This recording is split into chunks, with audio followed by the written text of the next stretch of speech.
Je vous invite à suivre une première lecture dans le livre de Josué, chapitre 9, verset 1er. La défaite du peuple d'Israël devant la ville d'Haï, tout simplement parce que le peuple n'avait pas pris la précaution de se tenir devant Dieu pour le consulter. Après la défaite, il y a eu la victoire. Malheureusement, le peuple de Dieu a dû enregistrer des morts, ce qui ne se serait jamais produit si le peuple avait attaqué la ville d'Haï comme il l'a fait pour la ville de Jéricho. C'est à une nouvelle forme d'épreuve que Josué et le peuple de Dieu vont être confrontés, la ruse des Gabaonites. Josué chapitre 9, verset 1er. C'est la raison pour laquelle la parole de Dieu nous invite à veiller et à prier en tout temps. Et dans l'épître aux Éphésiens, l'Écriture nous invite à nous revêtir de toutes les armes de Dieu afin de résister dans le mauvais jour et de tenir ferme après avoir tout surmonté. C'est-à-dire que quand on a tout surmonté, ce n'est pas fini, c'est là où l'adversaire peut nous surprendre. Aussi l'Écriture nous invite à tenir ferme après avoir tout surmonté, et le seul moyen, c'est de nous revêtir de toutes les armes de Dieu. À la nouvelle de ces choses, tous les rois qui étaient en deçà du Jourdain, dans la montagne et dans la vallée, et sur toute la côte de la Grande Mer, jusque près du Liban, les Hétiens, les Amoréens, les Cananéens, les Phéréziens, les Éviens et les Jébusiens, s'unirent ensemble d'un commun accord pour combattre contre Josué et contre Israël.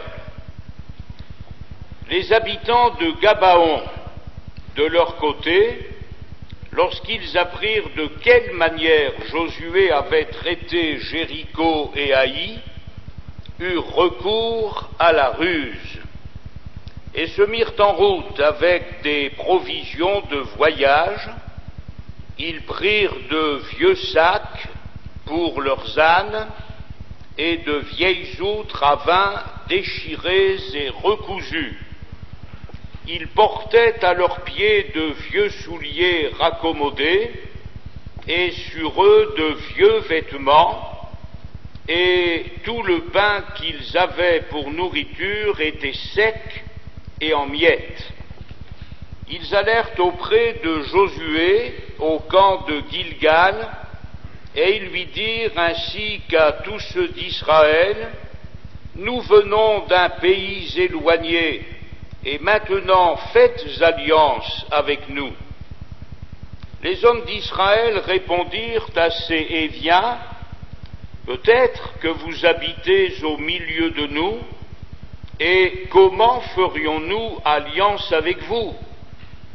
Ils dirent à Josué: nous sommes tes serviteurs.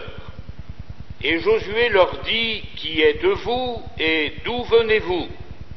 Ils lui répondirent: tes serviteurs viennent d'un pays très éloigné, sur le renom de l'Éternel ton Dieu, car nous avons entendu parler de lui, de tout ce qu'il a fait en Égypte, et de la manière dont il a traité les deux rois des Amoréens au-delà du Jourdain, Sihon, roi de Hesbon, et Og, roi de Basan, qui était à Ashtaroth. Et nos anciens et tous les habitants de notre pays nous ont dit: prenez avec vous des provisions pour le voyage, allez au-devant d'eux, et vous leur direz: nous sommes vos serviteurs, et maintenant faites alliance avec nous. Voici notre pain. Il était encore chaud quand nous en avons fait provision dans nos maisons, le jour où nous sommes partis pour venir vers vous, et maintenant il est sec et en miettes. Ces outres à vin que nous avons remplies toutes neuves, les voilà déchirées. Nos vêtements et nos souliers se sont usés par l'excessive longueur de la marche. Les hommes d'Israël prirent de leurs provisions et ils ne consultèrent point l'Éternel. Il faut quand même reconnaître que l'être humain a la tête dure. Ils ont pris une leçon sévère à cause de la ville d'Aï qu'ils ont attaquée sans avoir consulté Dieu. Eh bien, ça ne les empêche pas de recommencer. Les hommes d'Israël prirent de leurs provisions et ils ne consultèrent point l'Éternel. Josué fit la paix avec eux et conclut une alliance par laquelle il devait leur laisser la vie, et les chefs de l'assemblée le leur jurèrent. 3 jours après la conclusion de cette alliance, les enfants d'Israël apprirent qu'ils étaient leurs voisins et qu'ils habitaient au milieu d'eux. Car les enfants d'Israël partirent et arrivèrent à leur ville le 3e jour. Leur ville était Gabaon, Kephira, Beéroth et Kiriath Jearim. Ils ne les frappèrent point, parce que les chefs de l'assemblée leur avaient juré par l'Éternel, le Dieu d'Israël, de leur laisser la vie. Mais toute l'assemblée murmura contre les chefs. Et tous les chefs dirent à toute l'assemblée: nous leur avons juré par l'Éternel, le Dieu d'Israël, et maintenant nous ne pouvons les toucher. Voici comment nous les traiterons: nous leur laisserons la vie, afin de ne pas attirer sur nous la colère de l'Éternel à cause du serment que nous leur avons fait. Ils vivront, leur dirent les chefs, mais ils furent employés à couper le bois et à puiser l'eau pour toute l'assemblée, comme les chefs le leur avaient dit. Josué les fit appeler et leur parla ainsi: pourquoi nous avez-vous trompés en disant: nous sommes très éloignés de vous, tandis que vous habitez au milieu de nous? Maintenant vous êtes maudits, et vous ne cesserez point d'être dans la servitude, de couper le bois et de puiser l'eau pour la maison de mon Dieu. Alors, nous pouvons arrêter ici cette première lecture. Or, ce qui est étrange, c'est la question de Josué. Josué les fit appeler et leur parla ainsi: pourquoi nous avez-vous trompés? Disons que c'était dans la nature des Gabaonites et c'était dans la logique des choses que les Gabaonites trompent Israël en employant la ruse. Il me semble que la question de Josué aurait dû être,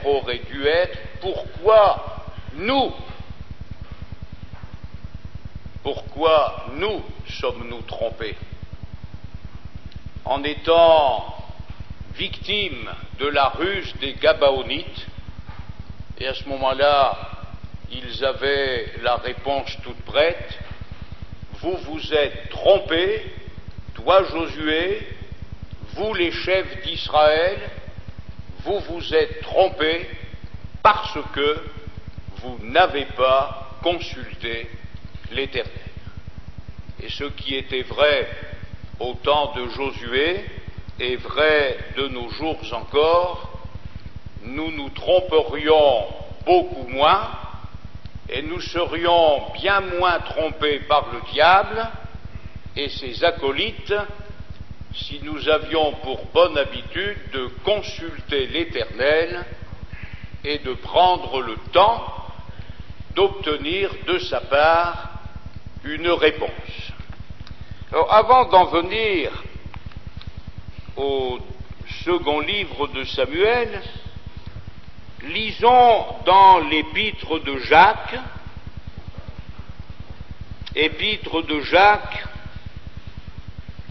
chapitre 5,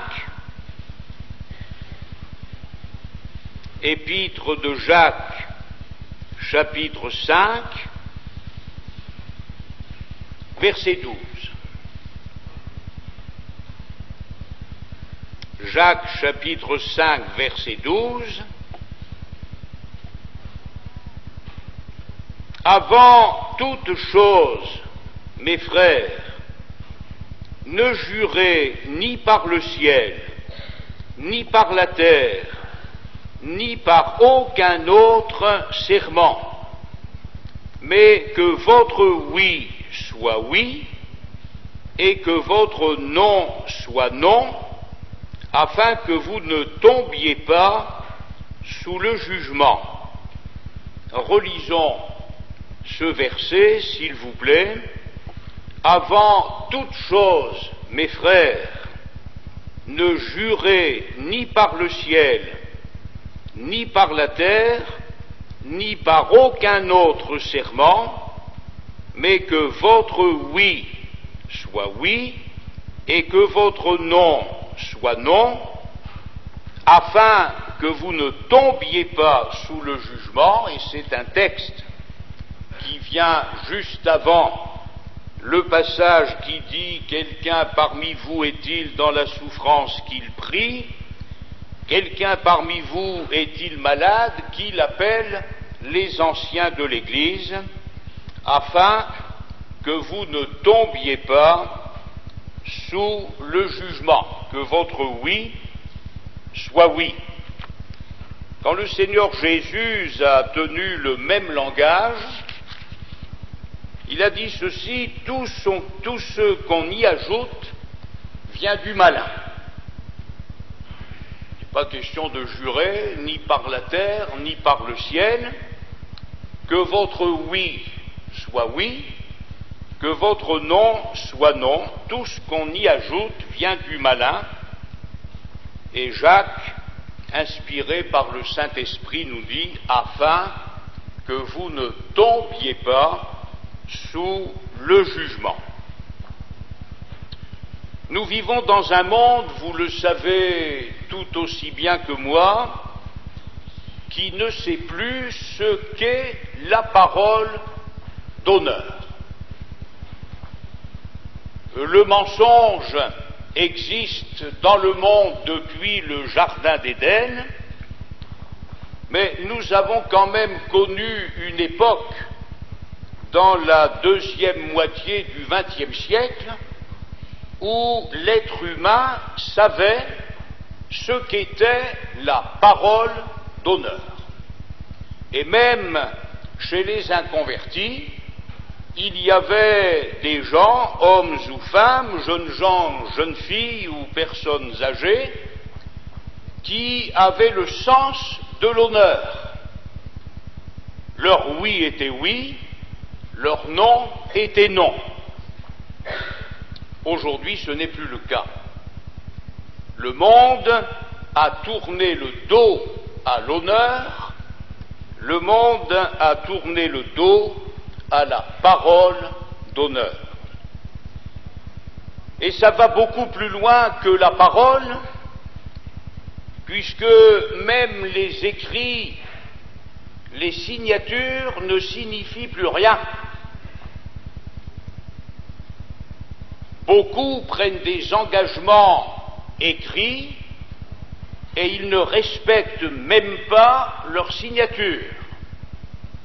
Alors les tribunaux sont encombrés par les dossiers, par la quantité incroyable de procès autour de l'écrit, de la signature qu'on n'a pas respectée.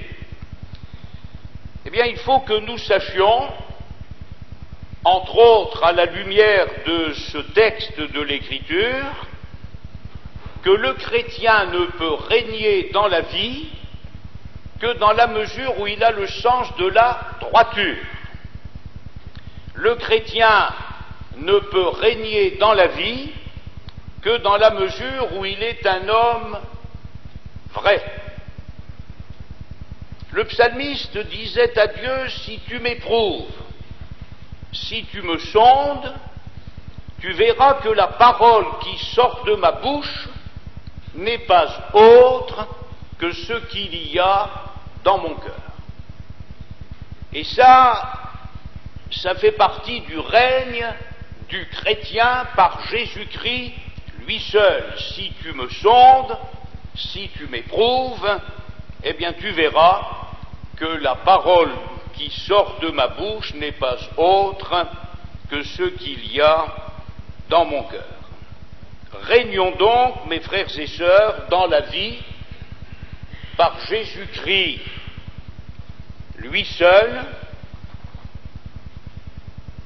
en faisant en sorte que notre oui soit toujours oui, quoi qu'il nous en coûte, et que notre non soit toujours non. Il n'est pas nécessaire d'y ajouter quoi que ce soit. Alors venons-en au second livre de Samuel, chapitre 21, second livre de Samuel, chapitre 21, verset 1er.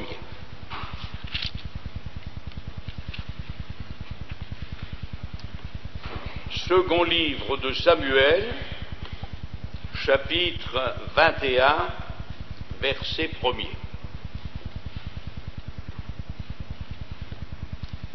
Du temps de David, il y eut une famine qui dura 3 ans, et qui n'a rien à voir avec la famine qui a eu lieu au temps d'Élie le prophète. Une famine qui dura 3 ans. Mais David chercha la face de l'Éternel et dit, et l'Éternel dit, c'est à cause de Saül et de sa maison sanguinaire, c'est parce qu'il a fait périr les Gabaonites.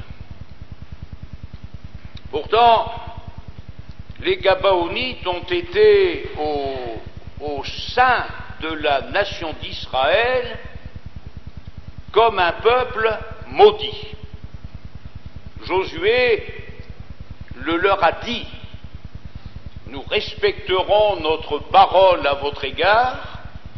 Les chefs leur ont dit, nous respecterons l'engagement que nous avons pris, mais vous êtes un peuple maudit. Maudit certainement, puisque l'Écriture le dit. Mais la nation d'Israël a quand même été empoisonnée par ce peuple maudit qui se trouvait au milieu d'elle. Au milieu de nous, les Gabaonites n'étaient pas des gens très éloignés du pays de Canaan, ils habitaient au milieu des enfants d'Israël, et il semblerait qu'ils n'ont rien fait pour arranger la situation entre les tribus du nord et les tribus du sud, entre le peuple d'Israël et les tribus de Juda, de Benjamin et de Manassé après le schisme. Mais enfin, malgré le mécontentement du peuple, et quand le peuple était mécontent, il avait la façon de le faire savoir, malgré le mécontentement du peuple, Josué et les chefs qui s'étaient trompés ont dit au peuple: c'est regrettable, nous avons eu tort, mais nous respecterons notre parole. Et puis pendant des années, les choses ont été ainsi. Jusqu'au jour où Saül a agi autrement. Saül est mort, David s'est assis sur le trône, les années ont passé, et un jour, famine. 1 an, 2 ans, 3 ans. David n'y était pour rien. Le peuple sur lequel David régnait n'y était pour rien. Et quand David a cherché la face de Dieu en lui disant: mais comment se fait-il qu'il n'y a pas de pluie? Comment se fait-il qu'il n'y a plus de récolte? Comment se fait-il que le peuple a faim? Eh bien, Dieu dit: c'est à cause du comportement de Saül à l'égard des Gabaonites. Il arrive qu'en ce qui concerne nos fautes, nous ayons la mémoire très courte.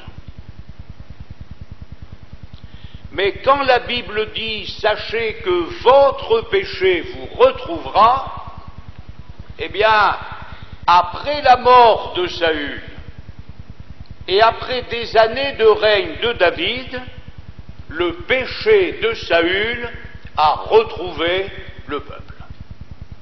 Comment se fait-il que nous connaissons la famine? Eh bien, Dieu dit à David: c'est à cause de Saül et de sa maison sanguinaire, c'est parce qu'il a fait périr les Gabaonites. Le roi appela les Gabaonites pour leur parler, verset 2. Les Gabaonites n'étaient point d'entre eux les enfants d'Israël, mais c'était un reste des Amoréens. Les enfants d'Israël s'étaient liés envers eux par un serment, et néanmoins Saül avait voulu les frapper dans son zèle pour les enfants d'Israël et de Juda. Le Nouveau Testament nous parle du zèle sans intelligence. Le Nouveau Testament nous met en garde contre le zèle amer. Et nous avons ici le zèle de Saül qui, en définitive, a desservi le peuple. Le zèle de Saül qui s'est inscrit contre la volonté de Dieu dans cette affaire des Gabaonites. Nous savons que Saül a été un roi charnel, guidé par des principes humains, guidé par sa chair bien plus que par l'Esprit de Dieu. Et il faut reconnaître, mes frères et sœurs, qu'il y a un zèle dont nous ferions bien d'être débarrassés. Saül a voulu montrer qu'il était capable, lui, de mettre les choses en ordre. Mais il ne s'est souvenu que d'une chose. Il ne s'est souvenu que de la ruse des Gabaonites, et il a oublié le serment que Josué et les chefs avaient pris, avaient fait aux Gabaonites en leur promettant de leur laisser la vie sauve. Ils seraient maudits, ils passeraient toute leur vie à couper du bois et à puiser de l'eau. Mais Saül aurait dû respecter ce serment. Saül aurait dû respecter cet engagement. Mais il a manifesté un zèle amer, un zèle sans intelligence, un zèle décervelé. Il a été incapable de se souvenir de l'engagement que Josué avait pris, et dans son zèle pour les enfants d'Israël et de Juda, il a voulu frapper les Gabaonites. Et des années après, cette faute de Saül va retrouver le peuple. Que votre oui soit oui, que votre non soit non. Nous pouvons en éprouver des regrets, nous pouvons souffrir de dommages par un engagement pris à la hâte, mais l'Écriture dit que votre oui soit oui, que votre non soit non, afin que vous ne tombiez pas sous le jugement. Quand David a commis la faute que nous savons, Dieu a réglé son problème avec David. Et Dieu lui a dit, maintenant le malheur ne quittera pas ta maison.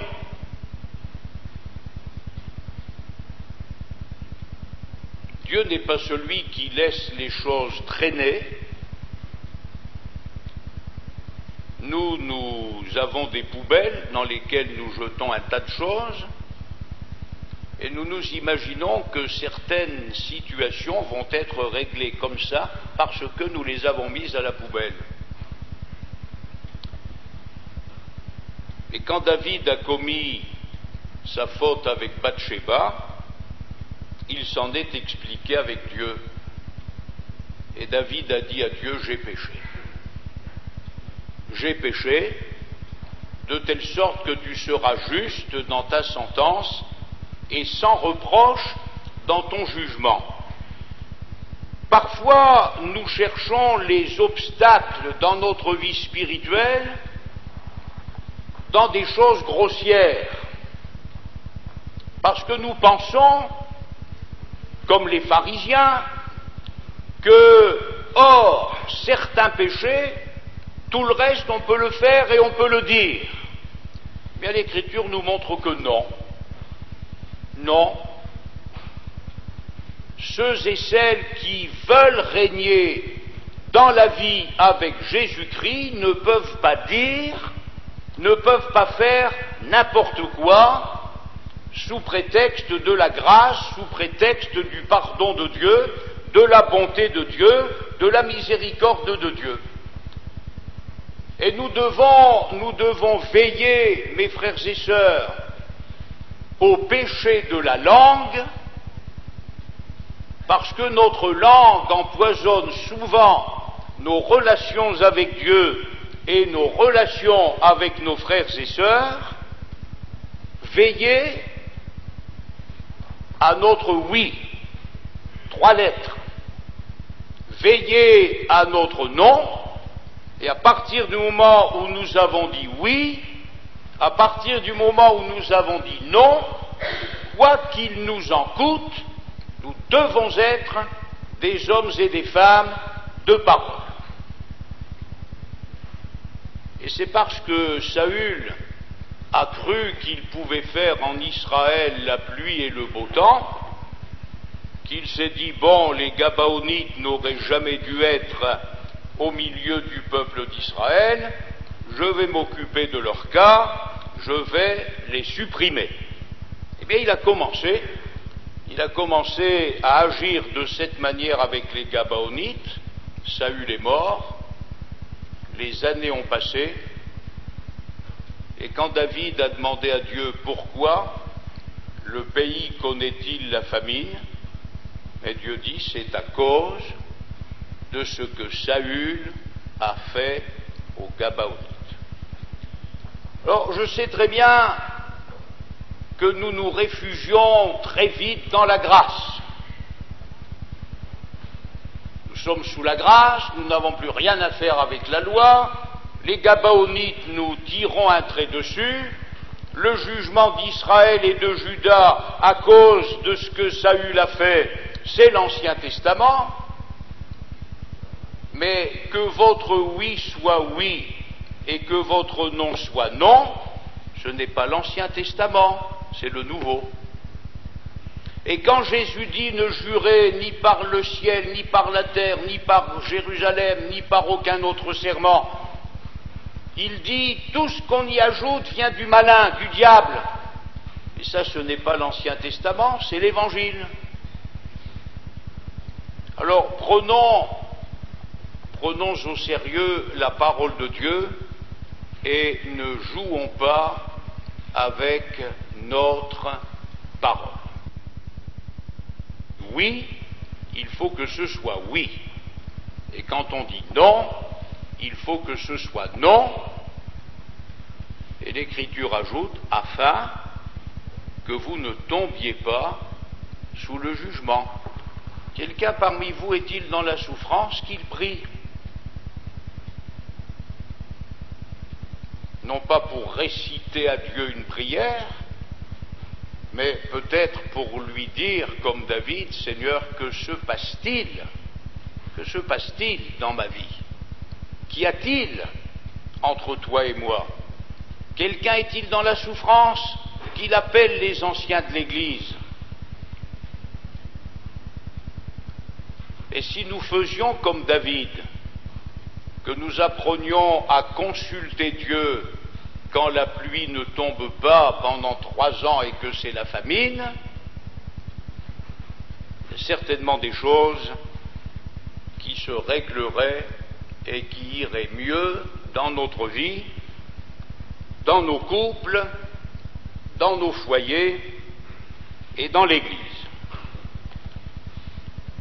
Alors imaginons jusqu'où David a dû aller pour que la colère de Dieu se calme à l'égard d'Israël. Verset 3, David dit aux Gabaonites, « Que puis-je faire pour vous, et avec quoi ferai-je expiation, afin que vous bénissiez l'héritage de l'Éternel ?» Non mais, les choses sont inversées. Maintenant que David est conscient que c'est aux Gabaonites qu'il appartient de bénir l'héritage de l'Éternel. Les Gabaonites lui répondirent, « Ce n'est pas pour nous une question d'argent et d'or avec Saül et avec sa maison, et ce n'est pas à nous qu'il appartient de faire mourir personne en Israël. » Et le roi dit, « Que voulez-vous donc que je fasse pour vous ?» Ils répondirent au roi, « Puisque cet homme nous a consumés, et qu'il avait le projet de nous détruire pour nous faire disparaître de tout le territoire d'Israël, qu'on nous livre 7 hommes d'entre ses fils, et nous les pendrons devant l'Éternel à Gibea de Saül, là où Saül était né.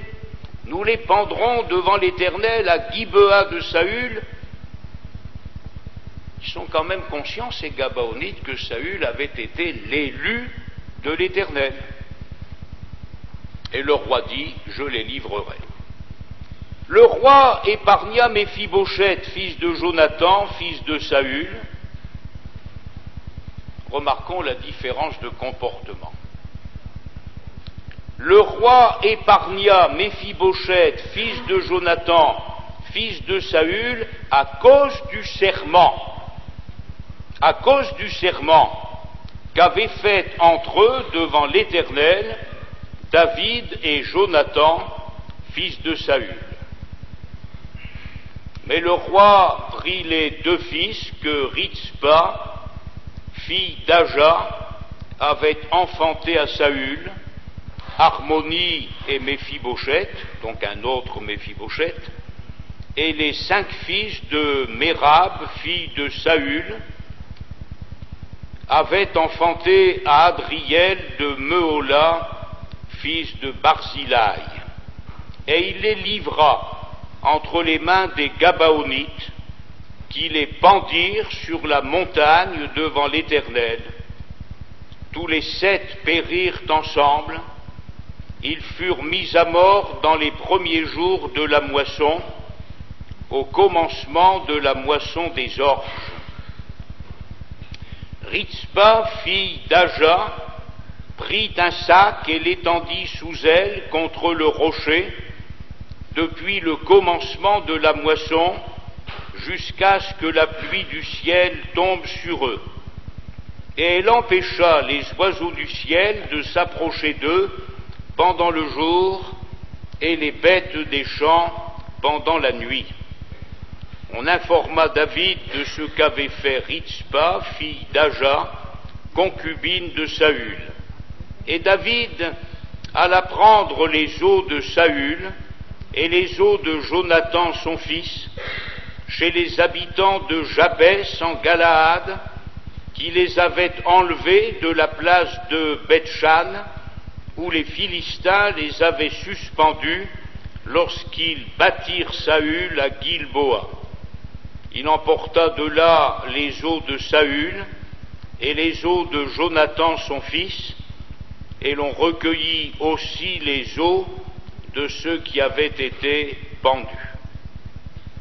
On enterra les os de Saül et de Jonathan son fils au pays de Benjamin, à Tséla, dans le sépulcre de Kis, père de Saül, et l'on fit tout ce que le roi avait ordonné.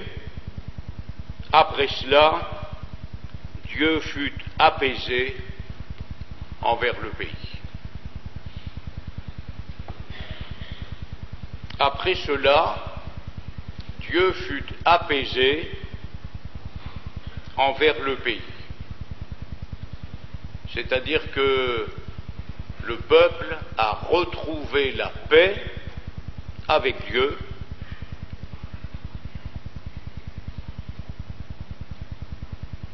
quand le sort des Gabaonites a été réglé d'une manière dure,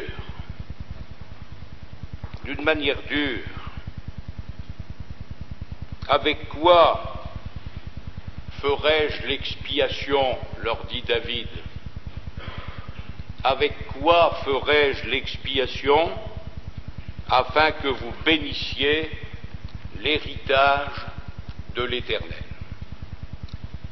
C'est vrai qu'il n'est pas question aujourd'hui, et ça c'est le message de la grâce, c'est vrai qu'il n'est pas question aujourd'hui de faire l'expiation de nos péchés d'une telle manière. Œil pour œil, dent pour dent, mort pour mort, blessure pour blessure. Mais est-ce que nous avons conscience du prix de l'expiation qui a été faite pour le pardon de nos péchés? On ne va pas mettre à mort les enfants de Saül pour compenser le mal qui a été fait aux Gabaonites, mais Dieu qui a aimé le monde a envoyé son Fils unique. Et ce ne sont pas 7 fils de Saül qui ont été mis à mort sur le mont Calvaire, c'est le Fils de Dieu lui-même. Alors, a-t-on le droit, comme malheureusement on l'entend dire trop souvent dans nos églises, a-t-on le droit de se permettre n'importe quoi parce que nous sommes sous la grâce, parce que nous ne sommes plus sous la loi? la Bible pose la question. Là où le péché a abondé, la grâce a surabondé. Mais dit l'apôtre Paul, est-ce que j'ai le droit de pécher pour que la grâce abonde? Est-ce que j'ai le droit de faire de Jésus-Christ un ministre du péché? Est-ce que j'ai le droit de faire de Jésus-Christ quelqu'un qui va encourager le péché? J'ai payé pour toi, je suis mort pour toi, j'ai offert à Dieu mon sang pour toi, fais ce que tu veux. Sois homosexuel, commets adultère, mens, trompe ton prochain, tue, vole, fais n'importe quoi. Je suis mort pour toi, tu ne risques plus rien. Est-ce que nous avons le droit de faire de Jésus-Christ un ministre du péché, quelqu'un qui encouragerait le péché? Jésus a été bon avec la femme adultère quand il lui a posé la question « Où sont ceux qui t'accusaient? Personne ne t'a-t-il condamné ?» Elle répond non. Alors Jésus manifeste sa bonté à l'égard de cette femme et il lui dit « Je ne te condamne pas non plus, va et ne pêche plus. Tu peux recommencer, je serai là après-demain. Tu peux recommencer, tu me retrouveras dans 8 jours. Je ne te condamne pas non plus, va et ne pêche plus. » Ça aussi, mes frères et sœurs, c'est le message de la grâce. Ça aussi, c'est le message de l'Évangile. Pas seulement le pardon, pas seulement le fait que Dieu a dit « Je ne me souviendrai plus de leurs péchés », mais que nous puissions comprendre en tout temps le prix de la mort de Jésus, ce qu'il en a coûté à Dieu, ce qu'il en a coûté à Jésus-Christ. Et compte tenu du prix qui a été payé, nous n'avons plus le droit de nous installer dans le péché. L'Écriture fait la différence entre l'accident et la pratique du péché. L'Écriture nous dit que lorsque le péché est un accident dans la vie du chrétien, nous avons un avocat auprès du Père, Jésus-Christ le juste. Mais elle nous dit aussi que celui qui est né de Dieu ne pratique pas le péché. Ce n'est plus sa vie, ce n'est plus sa mentalité. Il est né de nouveau, les choses anciennes sont passées, toutes choses sont devenues nouvelles. Alors, je vous en supplie, même si nous ne sommes plus à l'époque de Josué, de David, des Gabaonites, ne méprisons pas l'enseignement de l'Écriture en disant ça, c'était pour le passé, maintenant nous sommes dans une ère nouvelle, nous sommes dans une alliance nouvelle, nous n'avons plus rien à voir avec toutes ces choses-là. Gardons-nous, mes frères et sœurs, de raisonner de cette manière et laissons-nous pénétrer par la parole de Dieu qui nous parle de délivrance du péché, qui nous parle de libération à l'égard du péché, que ce soit en pensée, en parole, en attitude, en action, et soyons tout particulièrement sur nos gardes concernant les péchés de la langue et la légèreté avec laquelle nous renions parfois notre parole. Nous avons dit oui, oui, mais enfin, d'accord, j'ai dit oui, mais maintenant ce n'est plus tout à fait oui. Nous avons dit non, et puis nous revenons sur notre parole en pensant que nous avons le droit de jouer au yo-yo. C'est oui, non, c'est non, oui, c'est peut-être ben que oui, peut-être ben que non. Mais l'Écriture dit, faites attention, que votre oui soit oui, que votre non soit non, afin que vous ne tombiez pas sous le jugement. Quelqu'un est-il dans la souffrance et qu'il prie? Seigneur, comment cela se fait-il que nous souffrons de la famine depuis 3 ans? Comment cela se fait-il que tu ne donnes pas à ta terre promise la pluie dont elle a besoin? Mais Dieu dit, c'est à cause de ce que Saül a fait aux Gabaonites. David a obtenu la réponse. Et quand David a rétabli les choses, Dieu fut apaisé envers le peuple d'Israël et de Juda. Vivons en paix avec Dieu. Ce n'est pas plaisant d'avoir les êtres humains contre soi, mais il vaut mieux qu'une armée se campe contre nous que d'avoir Dieu contre nous. Il n'y a rien de pire pour un être humain ou pour une église d'avoir Dieu contre lui, d'avoir Dieu contre elle. Mais par contre, si Dieu est pour nous, l'Écriture dit, qui sera contre nous? Faisons la paix avec le Seigneur en nous soumettant à sa parole.